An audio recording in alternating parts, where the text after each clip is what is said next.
On August 7, 1942, Private First Class Robert Leckie of the 1st Marine Division waded ashore at Guadalcanal as part of the first American offensive in the Pacific War. Leckie was a machine gunner with H Company, 2nd Battalion, 1st Marines. He was 21 years old, 5 feet 8 inches tall, 148 pounds, from New Jersey. He had enlisted the day after Pearl Harbor. What Leckie and thousands of other Marines discovered on Guadalcanal would reveal a crucial but overlooked aspect of the Pacific War that military planners had not fully anticipated. The Japanese soldiers they fought were physically smaller than American forces expected, and that size difference had consequences extending far beyond simple physical matchups. It affected equipment capabilities, tactical decisions, logistical endurance, medical outcomes, and ultimately survival rates on both sides throughout the entire Pacific campaign. Leckie served as both a scout and a machine gunner, roles that gave him unusually close observation of enemy positions, fortifications, and casualties. His duties required moving ahead of advancing troops to identify Japanese defensive positions and report back on enemy strength and dispositions.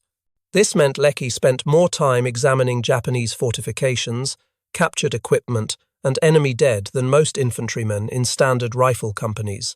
What he observed during those early months on Guadalcanal would profoundly shape his understanding of the entire war in the Pacific. The Marines landing on Guadalcanal on August 7 had expected significant resistance. Japanese forces had been fortifying the island since June 1942, constructing an airfield that would threaten Allied supply lines to Australia if completed.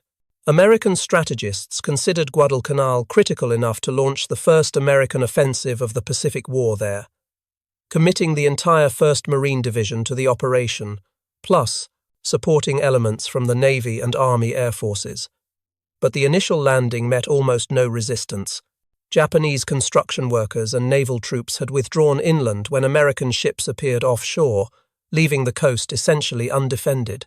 The Marines secured the partially completed airfield, which they renamed Henderson Field after a Marine aviator killed at Midway, within 48 hours of landing. The real fighting began in mid-August when Japanese naval forces landed reinforcements on the island and launched a series of determined counterattacks, attempting to recapture the strategically vital airfield. These attacks, particularly the Battle of the Tanaru River on August 21, gave American forces their first sustained ground combat against Japanese infantry in World War II. It was during and after these engagements that Leckie and other Marines began noticing consistent physical differences between themselves and their opponents. The average Japanese soldier in the Pacific Theater stood 5 feet 3.5 inches tall and weighed between 116 and 120 pounds. This data comes from the official Soldier's Guide to the Japanese Army published by the War Department in 1944, which compiled information from prisoner interrogations, captured documents, and medical examinations conducted throughout the Pacific campaigns. The guide noted that Japanese soldiers were small in stature compared with Americans, with short, thick limbs and an average height significantly below that of Western soldiers. The average American soldier, by contrast, stood 5 feet 8 inches tall and weighed 144 pounds, according to records maintained by the Army Quartermaster Corps, which was responsible for uniform sizing and equipment specifications. Marines typically measured slightly above these averages, as Marine Corps recruiting standards during this period favored taller recruits. That created a difference of approximately 4.5 inches in height and roughly 25 to 28 pounds in weight between average American and Japanese soldiers. These measurements might seem like minor statistical variations, but in sustained combat operations across isolated Pacific islands with limited resources, those differences became matters of life and death in ways that neither side fully anticipated when the war began. Robert Leckie first encountered direct evidence of Japanese physical limitations during the Battle of the Tanaru River on August 21, 1942. His machine gun section helped repel a Japanese night attack across the sandbar at the Tanaru River mouth. The attack, led by Colonel Kiyonao Ichiki with approximately 900 Japanese soldiers, was a frontal assault against prepared Marine positions. It was a tactical disaster for the Japanese. American machine guns cut down wave after wave of attacking infantry. By dawn, the attack had failed completely with Japanese casualties exceeding 800 dead. Leckie describes in his memoir Helmet for My Pillow walking among the Japanese dead along the riverbank and beach the following morning. He was struck immediately by how small the bodies appeared. Japanese uniforms looked sized for teenagers rather than adult soldiers. Equipment harnesses and ammunition pouches seemed proportionally smaller than American gear. Individual Japanese soldiers who had seemed normal-sized at distance appeared diminutive when Leckie stood next to the bodies. The visual contrast was stark enough that Marines throughout the perimeter commented on it repeatedly during the cleanup operations that followed. What Leckie could not have known during that August morning was that those Japanese soldiers were already malnourished before they launched their attack. Japanese supply lines to Guadalcanal were under increasingly effective attack from American submarines and aircraft, operating from Henderson Field. Rations were not consistently reaching forward units.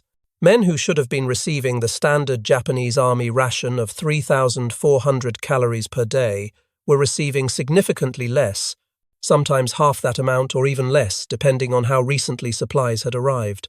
The Japanese military diet in the South Pacific depended almost entirely on white rice as the primary caloric source, supplemented with smaller amounts of fish, pickled vegetables, soy products, and occasionally meat when available.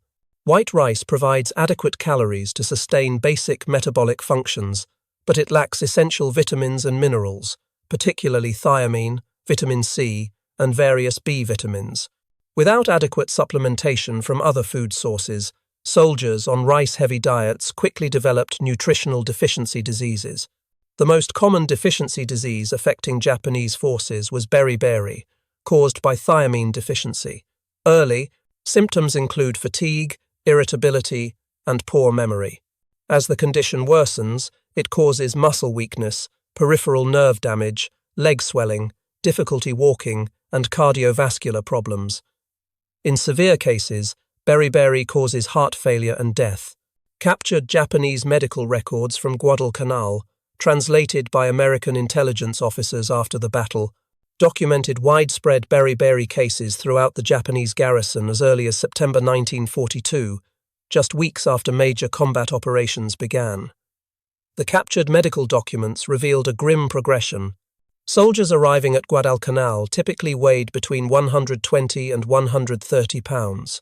Within 6 to 8 weeks on reduced rations, average weight dropped to around 100 pounds.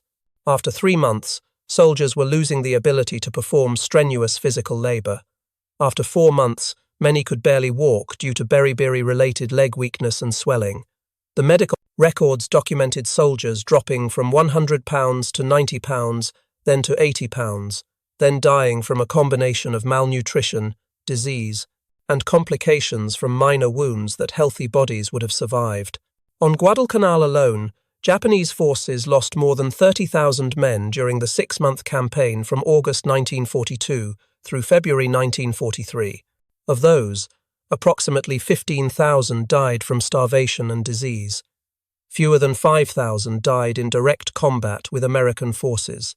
The remainder died from a combination of factors, but malnutrition was a contributing cause in the vast majority of Japanese deaths on Guadalcanal. This pattern, established in the first major ground campaign of the Pacific War, would repeat itself on island after island as the war continued. The physical size difference affected combat capabilities in numerous ways that became apparent to American forces during the Guadalcanal campaign, subsequent operations. One of the most obvious was load-carrying capacity. Infantry soldiers must carry weapons, ammunition, food, water, entrenching tools, first aid supplies, and personal equipment. The total load varies depending on the soldier's role and mission, but it consistently represents a significant percentage of total body weight. The standard Marine combat load in the Pacific included an M1 Garand rifle weighing 9.5 pounds, or an M1 carbine weighing 5.5 pounds for certain roles, plus ammunition, bayonet, cartridge belt, canteen, first aid pouch, poncho, rations, entrenching tool, and personal items. The total combat load typically ranged from 40 to 60 pounds, depending on weapon type and mission requirements. For a 145-pound Marine, that represented roughly 30 to 40% of body weight. For a 100-pound Japanese soldier carrying comparable equipment, it represented 50 to 60% of body weight. That difference in relative load meant American Marines could carry more ammunition, more water, and more supplies for longer distances with less physical fatigue. Japanese soldiers carrying comparable loads tired more quickly, moved more slowly over difficult terrain, and had less remaining energy for actual combat when they reached their objectives. This became particularly significant in the jungle terrain of the South Pacific, where movement off established trails required constant climbing, descending, crossing streams, and navigating through dense vegetation. Eugene Sledge, who would later fight at Peleliu and Okinawa, documented this physical dimension of Pacific War combat extensively in his memoir With the Old Breed. Sledge enlisted in the Marine Corps in December 1942 and deployed to the Pacific with the 1st Marine Division in early 1944. He served as a 60mm mortarman with K Company, 3rd Battalion, 5th Marines, seeing his first combat at Peleliu in September 1944. At Peleliu, the 1st Marine Division assaulted a heavily fortified island defended by approximately 10,500 Japanese soldiers under Colonel Kunio Nakagawa. American planners expected to secure the island in 4 days. Instead, the battle lasted 73 days and became one of the bloodiest campaigns of the Pacific War relative to the size of the forces engaged. The 1st Marines Regiment alone suffered over 50% casualties and had to be withdrawn from combat and replaced by an army regiment to complete the operation. What made Peleliu extraordinarily difficult was that Japanese defensive tactics had evolved significantly since Guadalcanal. Instead of defending at the beach and launching counterattacks, Nakagawa implemented defense in depth using Peleliu's natural coral ridge formations. His forces constructed hundreds of mutually supporting cave positions connected by tunnels, creating a defensive system that maximized terrain advantages while minimizing exposure to American firepower. Every cave had to be reduced individually, usually by direct assault with demolitions and flamethrowers. Sledge describes spending weeks fighting through the Umabrogal Pocket, a coral ridge system that the Marines called Bloody Nose Ridge. The fighting was brutally close range. Marines advanced yard by yard against Japanese positions that were essentially invisible until they opened fire. Casualties were severe on both sides. But as the battle extended into its 2nd and 3rd week, Sledge began noticing something about the Japanese dead they encountered in captured positions. In his memoir, Sledge writes about finding Japanese soldiers who appeared severely malnourished. Bodies showed visible signs of starvation, even though these were soldiers who had been fighting tenaciously just hours or days earlier.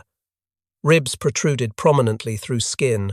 Arms and legs looked skeletal, with minimal muscle mass remaining. Some bodies were so light that 2 Marines could easily carry what would normally require 4 men to lift. Sledge also describes captured Japanese documents and prisoner statements indicating that defenders were on quarter rations by the 2nd week of the battle. With the island completely surrounded and under constant American air and naval bombardment, no supplies were reaching the garrison. Japanese soldiers were receiving 1 small meal per day, primarily rice, with almost no supplemental foods. Men who started the battle at 100 to 110 pounds were dropping to 90 pounds, then 80 pounds, while still expected to fight effectively from defensive positions in the coral caves. The caves themselves, while providing excellent protection from American artillery and naval gunfire, created additional physical problems for the defenders. Temperatures inside the caves regularly exceeded 110 degrees Fahrenheit. Ventilation was poor. Water was increasingly scarce as American forces captured or destroyed the island's limited fresh water sources.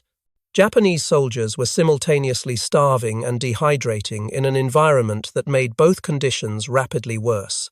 Captured Japanese medical personnel interrogated after the battle reported that heat exhaustion and dehydration were killing defenders almost as quickly as American weapons by the 3rd week of the battle. Soldiers too weak from malnutrition to regulate their body temperature effectively were dying from heat stroke inside the caves. Others became so dehydrated they could no longer function. Some died without ever being wounded by American fire. Their bodies simply shut down from the combined effects of starvation, dehydration, and heat exposure. The physical size difference between American and Japanese forces also manifested clearly in weapons and equipment design.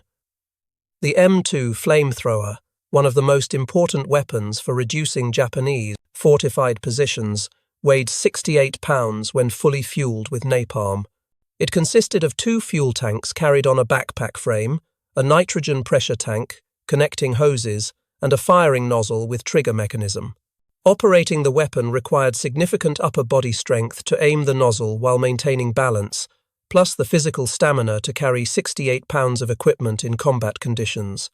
American Marines typically detailed larger, stronger men to flamethrower duty.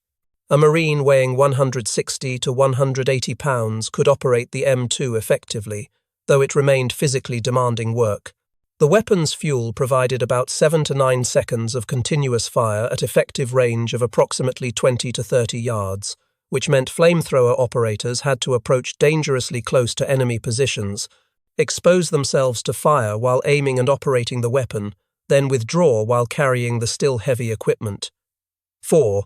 Comparison: Japanese forces did have man-portable flamethrowers, but they were significantly smaller, lighter, and shorter ranged than American models.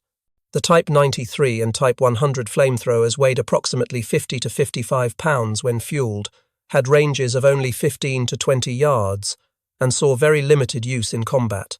The physical demands of operating even these lighter flamethrowers were significant for soldiers averaging 100 to 120 pounds, especially soldiers who were malnourished and weakened.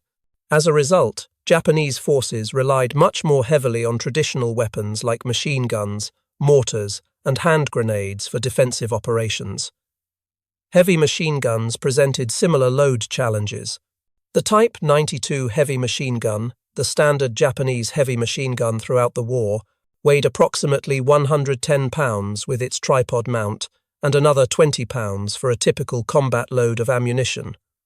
Moving this weapon into position required multiple soldiers working together.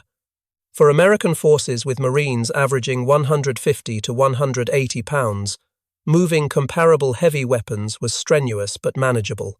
For Japanese soldiers averaging 100 to 120 pounds, moving heavy weapons required enormous physical effort, especially over rough terrain or up steep slopes. Robert Leckie observed this limitation repeatedly during the Guadalcanal and Cape Gloucester campaigns. Japanese defensive positions were typically well constructed and intelligently sited to maximize fields of fire and provide interlocking support between positions. But once American forces identified and suppressed a position, Japanese defenders very rarely succeeded in displacing their heavy weapons to alternate positions. They fought from their initial positions until killed, captured, or forced to abandon the weapons. The guns were simply too heavy for weakened soldiers to move under fire while also carrying ammunition and other equipment. The size differential extended beyond just weapons to include basic tactical movement and maneuverability. During the Battle of Cape Gloucester in late December 1943 and early January 1944, Leckie's unit fought through dense jungle in extremely heavy rain. The terrain was mountainous, thickly vegetated, and turned to deep mud by constant rainfall. Movement was exhausting even for well-fed, physically strong Marines. Japanese forces defending Cape Gloucester had similar terrain difficulties, but faced them while receiving inadequate rations and dealing with widespread disease. Captured documents indicated that the Japanese garrison was experiencing significant malaria, dysentery, and tropical skin infections in addition to chronic food shortages. Soldiers who should have weighed 120 pounds were down to 100 pounds or less. Physical performance degraded rapidly under those conditions. Leckie describes watching Japanese prisoners being escorted to the rear at Cape Gloucester. The prisoners appeared emaciated, weak, barely able to walk. Many had visible skin infections, swollen joints from beriberi, and the 1,000-yard stare of men who had endured prolonged physical and mental stress beyond normal human limits. These were soldiers from elite Japanese units, extensively trained before the war, but their training could not compensate for bodies that were literally consuming themselves for energy due to inadequate nutrition. The physical mismatch also affected hand-to-hand combat, though such encounters were relatively rare in Pacific fighting. Most combat occurred at longer ranges with rifles, machine guns, mortars, and artillery. But when American and Japanese soldiers did meet at close quarters, usually during nighttime Japanese infiltration attempts or final defensive stands, the size and strength differential was overwhelming. Marine after-action reports from Guadalcanal, Tarawa, Peleliu, Iwo Jima, and Okinawa contain multiple documented accounts of individual Marines physically overpowering multiple Japanese soldiers in close combat. This does not reflect poorly on Japanese courage, training, or fighting spirit. It simply represents biological reality. A physically fit, well-nourished soldier weighing 170 pounds has enormous advantages over an equally skilled but malnourished soldier weighing 100 pounds in unarmed or close-quarters combat. Mass matters, strength matters, physical conditioning matters. Japanese military doctrine explicitly recognized these physical limitations and developed tactics to compensate. Training emphasized speed, aggression, surprise, night operations, and close combat where smaller Japanese soldiers could partially offset American physical advantages through tactical surprise and psychological shock. The Type 30 bayonet used throughout the war measured 20 inches overall with a Transit 15.5-inch blade, noticeably longer than the American M1 bayonet's 16-inch overall length with a 10-inch blade. This provided Japanese soldiers with reach advantage in bayonet combat. Japanese infantry training devoted extensive time to bayonet drill, far more than American or other Western military forces. Every Japanese soldier was expected to be highly proficient with the bayonet, viewing it as a primary combat weapon rather than a secondary weapon of last resort. This emphasis reflected doctrine designed to bring combat to close range, where Japanese advantages in training and willingness to accept casualties might offset American advantages in firepower and physical size. But even with superior bayonet technique and longer reach, physical mass still mattered when two soldiers grappled at contact distance. Once bayonets crossed and fighting became a physical struggle, the larger, stronger man had decisive advantages. Marine Corps training manuals from the period explicitly noted this, instructing Marines to close quickly with Japanese soldiers in bayonet combat, accepting the initial thrust if necessary to get inside the opponent's reach where superior size and strength could be brought to bear. By late 1944, the logistics crisis facing Japanese forces throughout the Pacific had become catastrophic. American submarines were systematically destroying Japanese merchant shipping faster than it could be replaced.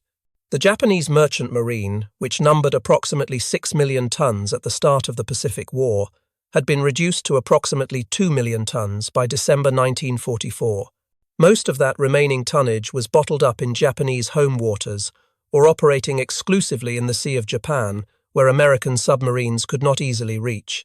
Japanese garrisons scattered across the Pacific, from the Aleutians to the Philippines to the Solomon Islands, were receiving a tiny fraction of their required supplies. Many received nothing at all for months at a time. Soldiers were ordered to grow their own food to supplement inadequate rations, but most Pacific islands had poor volcanic soil, limited fresh water, and insufficient arable land to feed thousands of men. Sweet potato cultivation helped, but could not provide adequate calories for soldiers engaged in heavy manual labor, construction of fortifications, and combat operations. Captured documents and prisoner interrogations conducted by American intelligence units repeatedly reported the same information from different locations across the Pacific. Japanese soldiers were chronically hungry, losing weight steadily, growing weaker progressively, and watching comrades die from nutritional deficiency diseases. Combat effectiveness declined in predictable stages that intelligence officers learned to recognize. Well-fed soldiers at full strength could fight and maneuver aggressively, mount local counterattacks, and sustain high-intensity combat operations for extended periods. Soldiers at reduced rations became more cautious, conserving energy, avoiding unnecessary movement, focusing on defensive operations from prepared positions. Soldiers at near-starvation levels could man defensive positions and fire weapons, but they could not assault, could not perform sustained physical labor, could not carry wounded comrades, could not execute the range of physical activities that infantry combat normally requires. By mid-1945, American operational planning incorporated Japanese nutritional decline as a predictable factor. Intelligence estimates routinely assumed that any Japanese garrison isolated from resupply for more than 60 days would be operating at diminished physical capacity. After 90 days of isolation, combat effectiveness would be severely degraded.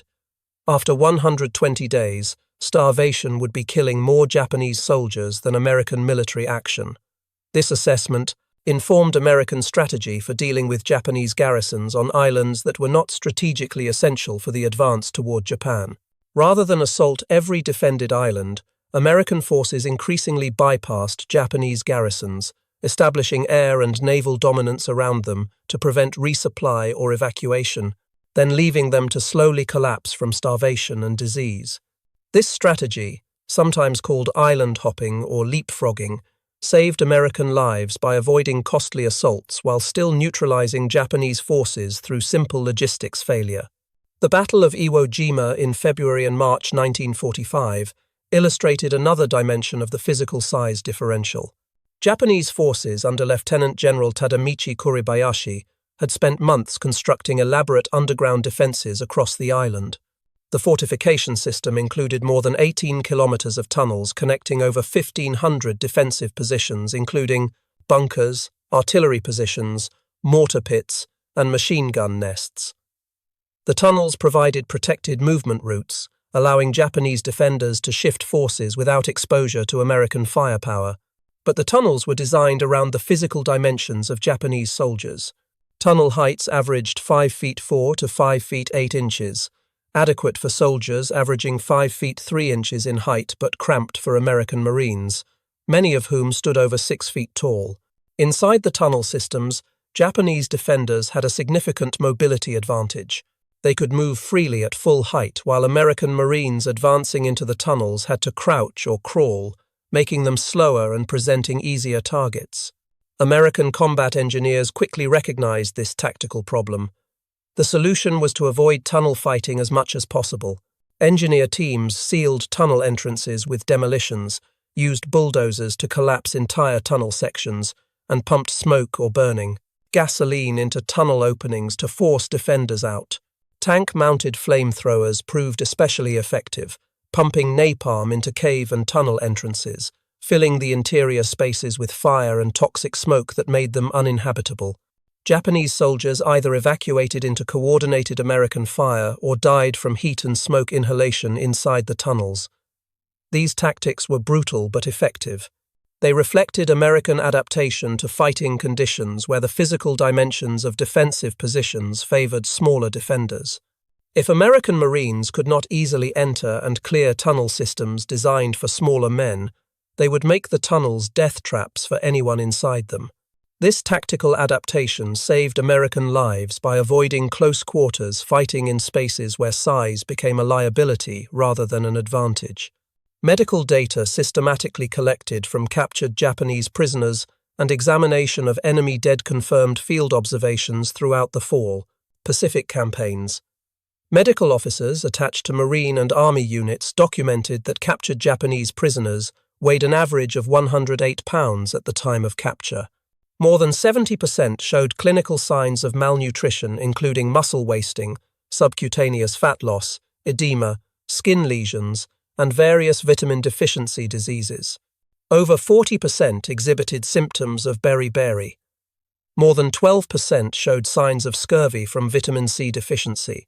Survival rates for wounded Japanese soldiers were dramatically lower than survival rates for American wounded, even when both received prompt medical treatment. American medical officers attributed this differential primarily to reduced physiological reserves in malnourished bodies. A healthy, well-nourished body has substantial capacity to survive trauma, fight infection, and heal wounds.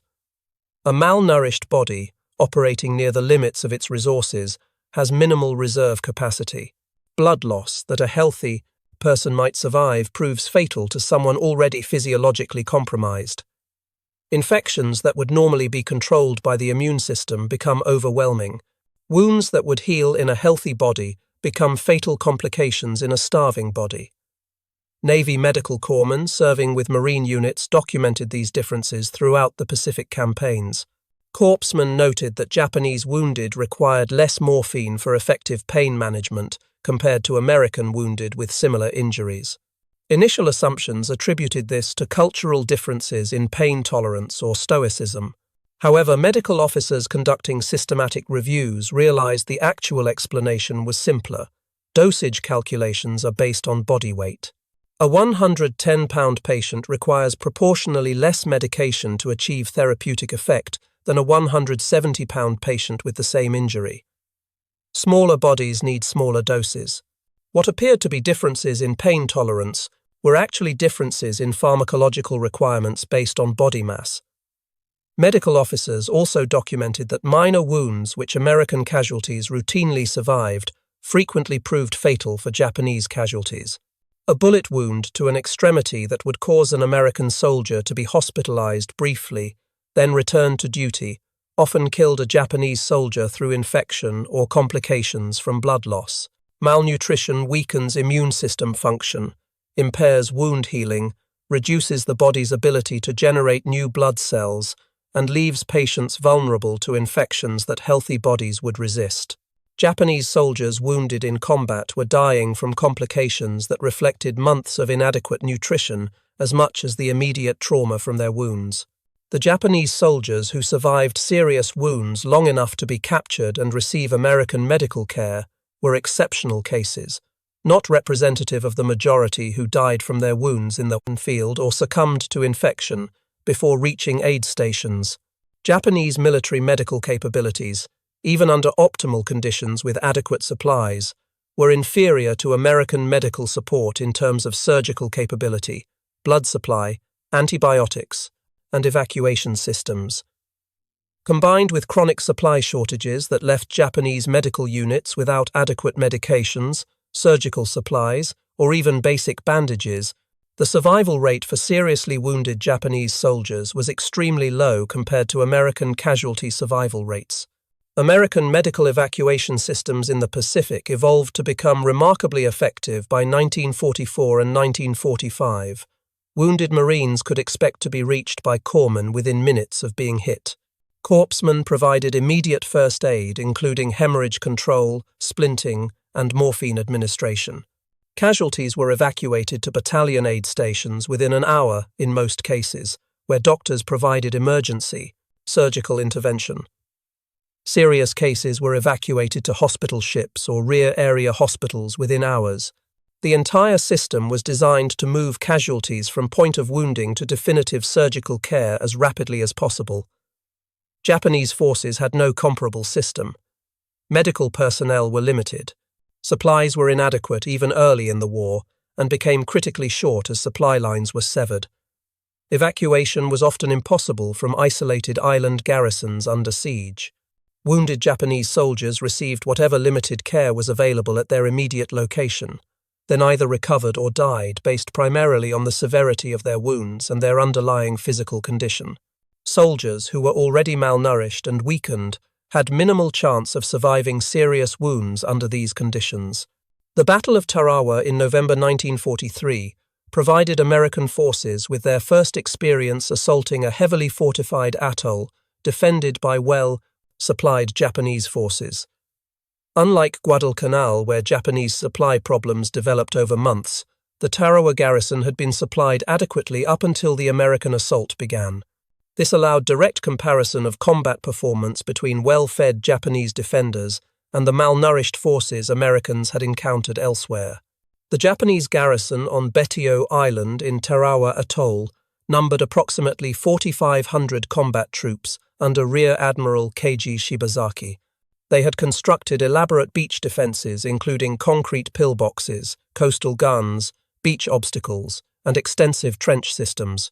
American intelligence estimated the position would require 3 days to capture. In reality, the battle lasted 76 hours, and cost over 3,300 American casualties, including nearly 1,000 dead. What made Tarawa particularly difficult was that Japanese defenders were at full strength, adequately supplied, and fighting from excellent fortifications. These were not starving soldiers struggling with malnutrition but well-fed troops who had constructed strong defenses and were determined to hold them. The contrast with malnourished Japanese forces encountered on Guadalcanal and would later be seen at Peleliu was notable. Well-supplied Japanese soldiers fighting from prepared positions were extraordinarily difficult to dislodge, even with overwhelming American firepower superiority. The lessons from Tarawa influenced American planning for subsequent operations. Planners realized that Japanese forces at full strength in fortified positions would inflict severe casualties regardless of American advantages in firepower and numbers. This recognition reinforced the strategic value of the submarine campaign against Japanese shipping. If Japanese garrisons could not be adequately supplied, they would weaken progressively, making eventual American assault less costly in lives even if more time-consuming. On Okinawa, from April through June 1945, these patterns reached their final, terrible conclusion. The Japanese 32nd Army defending Okinawa numbered approximately 77,000 combat troops, plus thousands of Okinawan conscripts pressed into military service. By the end of organized resistance in late June, approximately 94% of the Japanese military personnel were dead. Fewer than 7,000 Japanese soldiers were taken prisoner, and many of those were Okinawan conscripts rather than regular Japanese army soldiers. The extraordinarily low survival rate among Japanese defenders reflected multiple factors. Japanese military culture made surrender almost unthinkable for most soldiers. Combat was intense and sustained over 82 days of nearly continuous fighting. American firepower was overwhelming. But underlying all these factors was the physical reality that Japanese soldiers who had been on reduced rations for months were simply unable to escape even when escape might have been tactically possible. Soldiers weighing 90 pounds could not run fast enough or far enough to evade pursuit. They could not swim distances through rough ocean waters. They could not survive for days in the field without food or water. They could not carry wounded comrades. For practical purposes, surrender or death were the only options, and military culture eliminated surrender for most Japanese soldiers. So they died, not because they lacked courage or skill, but because their physical condition made survival impossible even if they had wanted to seek it. Robert Leckie, who was wounded at Peleliu and did not participate in the Okinawa campaign, nonetheless wrote extensively about it in his post-war historical works.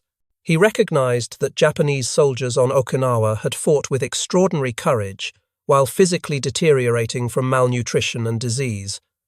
Their tactical performance remained impressive even as their bodies failed. They held positions longer than seemed physically possible. They fought to the end with determination that American forces found both admirable and horrifying. But courage and determination could not overcome the simple biological fact that human bodies cannot function indefinitely without adequate food. Eugene Sledge, whose unit fought on Okinawa for the entire 82-day campaign, described the physical condition of Japanese dead in detailed, sometimes disturbing terms in his memoir. He wanted readers to understand that war kills in many ways, not just through bullets and bombs. Men died because their countries could not or would not feed them adequately. They died from diseases caused by nutritional deficiencies. They died because wounds their bodies might have survived under normal conditions became fatal due to reduced physiological capacity from months of starvation. Sledge writes about finding Japanese dead who weighed perhaps 80 pounds, skeletal figures that had somehow continued fighting days after most men would have collapsed. He describes bodies so emaciated that bones protruded sharply through skin, soldiers who had clearly been starving for months but had maintained their positions and continued fighting until killed. The determination was extraordinary. The physical reality was tragic. These were soldiers sent to hold positions that could not be adequately supplied, ordered to fight to the death while their own bodies consumed themselves, expected to maintain combat effectiveness while literally starving. The atomic bombings of Hiroshima and Nagasaki on August 6 and August 9, 1945, ended the war before the planned Allied invasion of the Japanese home islands could be executed. Japan announced its surrender on August 15, 1945. When American occupation forces arrived in Japan in late August and early September, they found a nation on the edge of total collapse. The Japanese civilian population was experiencing mass starvation. In 1945, the average Japanese civilian was consuming only 1,793 calories per day, according to occupation authorities who assessed the food situation. This is well below the minimum daily caloric intake required for long-term survival, especially for people engaged in physical labor. Children showed widespread signs of malnutrition and stunted growth. Adults appeared gaunt and weakened. The Japanese military was in similar condition. The average Japanese soldier in the home islands weighed 119 pounds in August 1945, down from a pre-war average of 132 pounds. This 13-pound average weight loss across an entire military force represents profound systemic malnutrition. Soldiers who should have been at peak physical condition were underweight, weakened, and suffering from various nutritional deficiency diseases. Had the planned invasion of Japan proceeded, American forces would have faced defenders who were already physically compromised before the first shot was fired.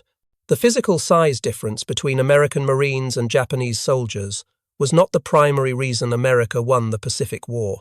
Superior industrial production capacity, overwhelming naval power, complete air superiority by late 1944, and vastly superior logistics capabilities determined the war's outcome. But the size difference was a visible symptom of the deeper strategic asymmetries that made American victory inevitable once American industrial and military power fully mobilized. Japanese soldiers entered the Pacific War, averaging 120 pounds, supported by supply lines that proved completely inadequate once American forces achieved naval dominance. American soldiers entered the war, averaging 145 pounds, supported by the most powerful and extensive logistics system ever created. That difference, combined with America's ability to maintain supply lines across the Pacific while simultaneously severing Japanese supply lines, created the conditions that led to Japanese defeat. Robert Leckie survived the war. He was wounded by a blast concussion at Peleliu in September 1944 and was evacuated from combat. He returned to the United States in March 1945 and was honorably discharged shortly thereafter. Leckie worked as a journalist and author, writing more than 40 books on military history, sports, and other topics during his long career. His war memoir Helmet for My Pillow was published in 1957 and has remained continuously in print, recognized as one of the most honest and visceral accounts of ground combat in the Pacific theater. Leckie died in December 2001 at age 81, survived by his wife Vera and their 3 children. Eugene Sledge returned to Alabama after his discharge in February 1946. He struggled with what would today be recognized as post-traumatic stress disorder, experiencing nightmares and difficulty readjusting to civilian life. He attended Auburn University, earning bachelor's and master's degrees, then completed a doctorate in biology from the University of Florida. Sledge taught biology at the University of Montevallo in Alabama for decades, becoming a beloved professor known for his passion for natural history and his dedication to students. At his wife's urging, Sledge began writing about his war experiences in the late 1970s. His memoir With the Old Breed was published in 1981 by a small academic press. It received immediate critical acclaim. Military historians, including John Keegan and Paul Fussell, called it one of the finest combat memoirs ever written, praising its unflinching honesty and attention to the grim physical realities of sustained combat. The book has been required reading at the United States Naval Academy and is regularly assigned in college courses on World War II history and military literature. Sledge died in March 2001 at age 77. Both Leckie and Sledge spent their post-war years helping people understand that war is not romantic adventure but sustained horror, punctuated by moments of terror, exhaustion, and loss. They wrote honestly about what they witnessed, including the physical condition of the Japanese soldiers they fought.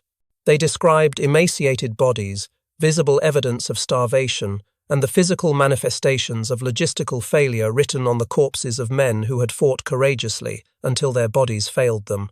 Neither man wrote with hatred or contempt for their former enemies. Both recognized that Japanese soldiers had fought with extraordinary courage and determination under impossible conditions.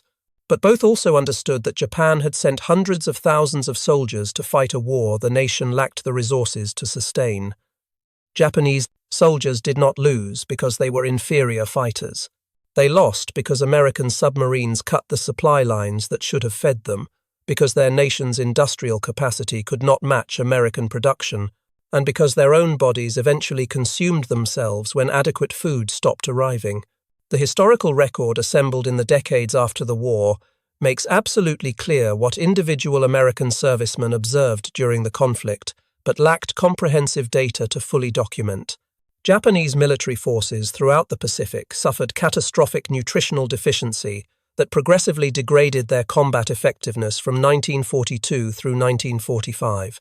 Multiple academic studies published since the war have estimated that malnutrition and disease killed more Japanese soldiers in the Pacific than direct American military action, possibly by ratios approaching 3 casualties from starvation and disease for every 2 casualties from combat.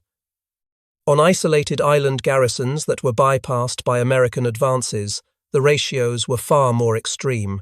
Some Japanese units lost 90% or more of their strength to starvation, with only a handful of soldiers dying from enemy action.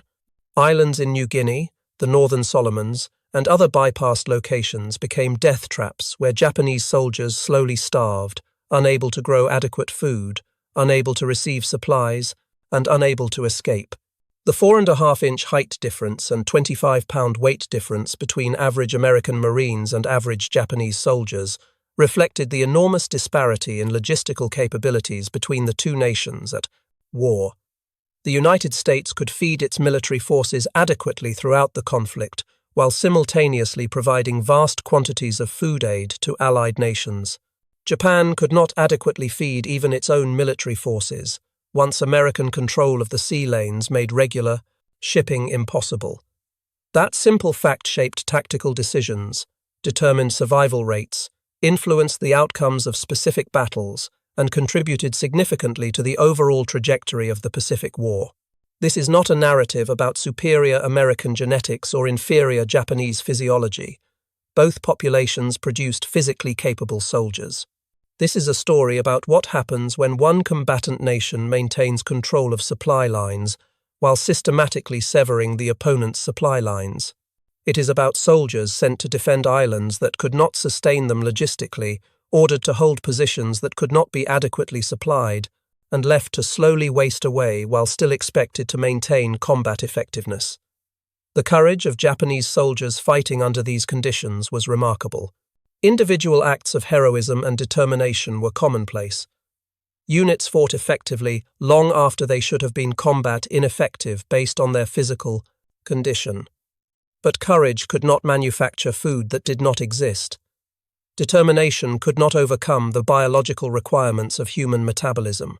The strategic situation Japanese forces faced was fundamentally untenable once American forces achieved naval and air dominance across the Pacific.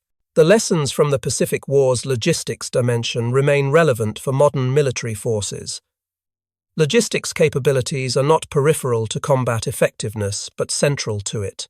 Soldiers who are inadequately fed, supplied, and equipped cannot fight effectively, regardless of training, quality, tactical doctrine, or individual courage.